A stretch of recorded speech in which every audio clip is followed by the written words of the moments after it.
बोलत काहे बड़ू, सुन गोरी हो इतना खिलत काहे बड़ू। ए बोबी कहाँ जाता हो, बिना कोई फिर के बोलत काहे बड़ू, सुन गोरी हो इतना खिलत काहे बड़ू। तोहर खिलल जवानी बहाए हाय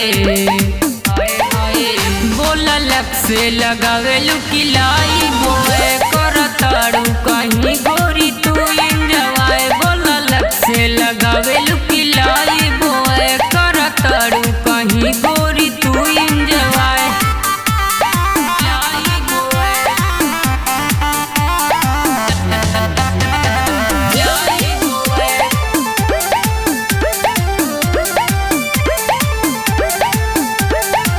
पियल हऊ तू टोन के कवन गई भुलाई का खुद से, आटा के जैसन गोरे बदेहिया लगे नहलू का दूध से।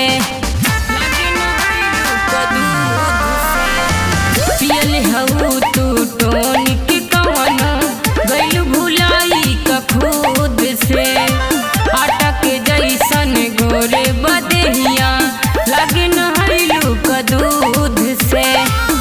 बिना पूछू हो कैले जलत काहे बड़ू, अपन गोरे गोरे ढोरी देखावत बड़ू। बिना पूछू हो कैले जलत काहे बड़ू, अपन गोरे गोरे ढोरी देखावत बड़ू। तोर पतली कमर मारे धाए धाए बोललक से लगावे लुकिलाई बोए करताड़ू कहीं गोरी तू इंजवाए। बोललक से लगावे लुकिलाई बोए करताड़ू कहीं गोरी तू इंजवाए।